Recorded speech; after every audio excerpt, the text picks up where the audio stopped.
Nintendo announced a lot of stuff at E3, and while there were some notable exceptions, honestly, I'm happy with their presentation. I think most people are as well. I mean, naturally, you're gonna have the people who didn't get exactly what they wanted, and therefore the entire presentation sucked for them, and honestly, I respect that. But overall, Nintendo announced a lot of different things. There was a big variety of games they showed off, and pretty much all of them, besides Breath of the Wild 2, are coming out this year, so that's just insanely hype. However, now we have the most important question, something you have to do after every E3. This obviously has a ton of important ramifications and is not just completely pointless and just something I'm doing for the fun of it. We have to rank all the E3 announcements Nintendo made to find out which one's the best and which ones were the worst. As I alluded to before, this is just completely for the fun of it. I tried to be as unbiased as possible, so even if there was a game that I really don't care for, I ranked it pretty high if I thought it was like a big important announcement.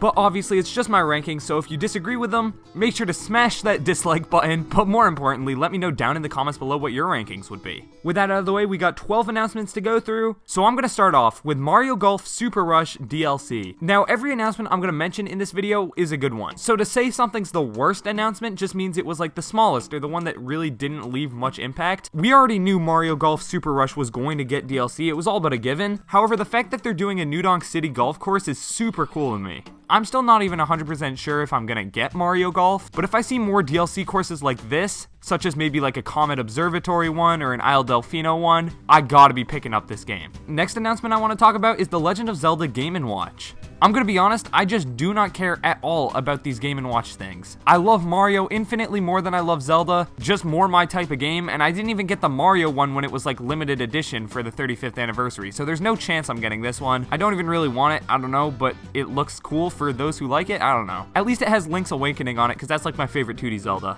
Coming in at number 10, we have Mario + Rabbids Sparks of Hope. Now this is a brand new game, so it would be higher up on the list, but A, it got leaked, and then B, it got officially announced at Ubisoft's thing like 3 days before, so it doesn't even really feel like a new announcement by the time Nintendo announced it in their Direct, but it's still a new game. I didn't really like the first one, but apparently a lot of people did, so I'm happy for everyone who's excited for this, so that's why I ranked it number 10. Alright, now here we go, here's the real stuff. Coming in at number 9, we got Cruisin' Blast. Most people, I'm pretty sure, do not know anything about this game, and at first glance it looks pretty dumb, but this is a port of like an arcade game, meaning like it's one of those where you sit in the thing and you actually like drive. I used to play this at Dave & Buster's before the world ended, and in all honesty, it was a lot of fun. Now, I don't know how much of that is, you know, sitting next to your friends and actually racing with like a real steering wheel. I don't know if it'll translate to the Nintendo Switch and I'll still have that much fun there, but I think there's over something like 30 different tracks, there's a ton of different cars, a bunch of like wacky stuff. It's like if Nintendo made a realistic racing game, but then still tried to imbue it with all the crazy like wacky stuff that Mario Kart is known for. From what I remember playing it, Cruisin' Blast is really fun, and I actually probably will pick this one up. Next up we have Advance Wars Reboot Camp.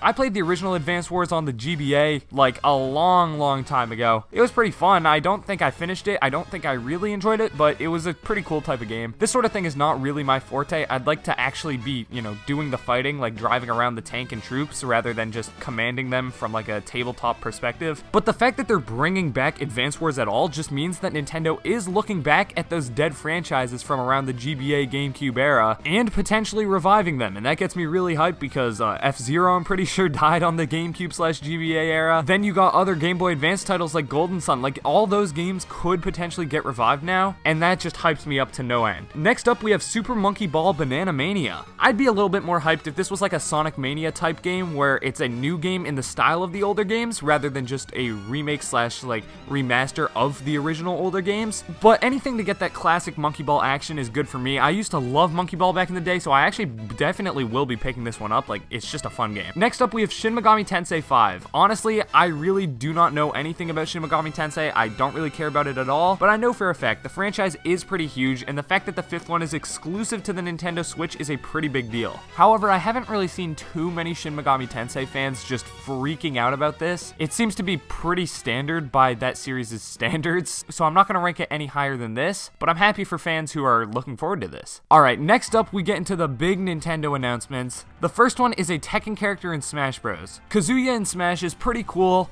I definitely think Tekken probably should have gotten some representation, but since there's probably only 2 fighters left for all of Smash Bros. Ultimate, if you asked me the 2 franchises that I think needed representation in Smash, needed is kind of in quotes there. I would not have said Tekken. I probably would have said like Halo and Kingdom Hearts, or Crash and Halo, something like that. Tekken is cool and all, and I'm glad he's in there, but it's definitely not the Smash announcement I was hoping for, or one that had me like jumping up and down in excitement. Next up is WarioWare. I am so hyped for a new WarioWare game, and Get It Together looks absolutely awesome. WarioWare has been one of my favorite franchises ever since WarioWare Twisted on the GBA. The microgames are just an absolute blast, and the fact that this one has co-op now should be pretty fun. I don't think I've ever played WarioWare multiplayer before. I don't even know if that was a thing in past titles. I don't think it was, now that I think of it. I haven't played every WarioWare, so excuse me on that front. But yeah, overall, I love WarioWare. These games are just so much fun, and a new one on Switch has me super hyped. Next up is Mario Party Superstars. I already made a video how I'm cautiously optimistic for this game. That vid got a lot of backlash. I guess people don't like me saying that I have a problem with the game before the game's out, which, I mean, I kinda understand.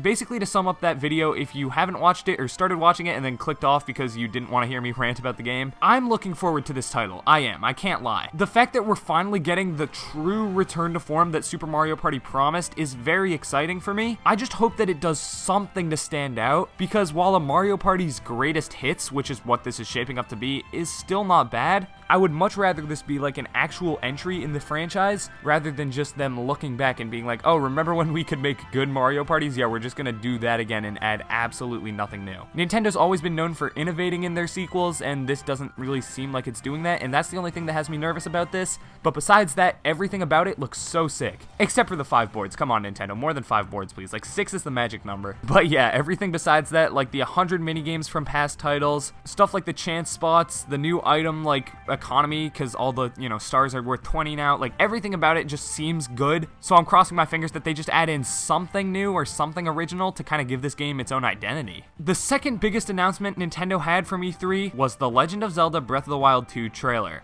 I'm gonna be honest and say this trailer overall, looking back on it, was a little bit underwhelming. It really did not show off much at all, and couple that with the 2022 release date, we really still do not know much about this title. However, what it did show off looked amazing. The fact that Link kind of has all the Sheikah Slate powers imbued in his arm, in a sense, meaning that he can use Stasis and Magnesis as, like, weapons now, more so than in the past game, that looks so sick. The fact that, like, the map has been expanded to the sky, super cool. Everything that they did show absolutely blew me away, because it's a Breath of the Wild sequel. Of course it's gonna blow me away. They just really did not show much, and especially considering we have not, seen anything from this game for, 2 years now, because, it was first announced at E3 2019, and now we're seeing it at E3 2021. I'm sure they're probably just keeping their cards close to their chest though, because what they did show was amazing. Definitely stoked we got that trailer. 2022 cannot come here soon enough. The number one announcement Nintendo had, you guys all know what it is. This is Metroid Dread. This is what E3 is to me. It's taking a game that maybe was slightly rumored, but most people did not expect, showing it to not only exist, but be exactly what everyone wanted, being a brand new 2D Metroid, completing that story arc with Samus, and revitalizing the lost Metroid Dread idea, and then announcing a solid release date for later this year, and showing off a bunch of gameplay. This is exactly what E3 is to me. Those teaser trailers Nintendo always seems to drop us are great and all, and they get a lot of hype and speculation going, but, and excuse me for sounding like a broken record, this is what E3 means to me. Not knowing anything about a title and then bam, basically knowing all we need up until release. We know what the game looks like, we know how it plays, we know the core story, but not too much to give away any spoilers, we know the release date, it's just so hype. Everything about this game looks great, and the fact that it's Metroid 5, aka Metroid Dread, the storyline behind Metroid Dread is insane. It spans like 15 years now. So the fact that they're finally actually making it and they're calling the game Metroid Dread is just so cool. Could not ask for a better E3 announcement. Genuinely extremely stoked about that. So with that all out of the way, if you made it this far in the video, I mean, you finished watching the entire video, so I would hope you enjoyed it. And if you did, why not hit the subscribe button? It's absolutely free, you can always change your mind, and it'll help YouTube recommend our content to you more, because trust me, we got a lot more content coming up about E3. With that all out of the way, thank you guys so much for watching. I'm Thomas from the Switched Up signing off. Peace.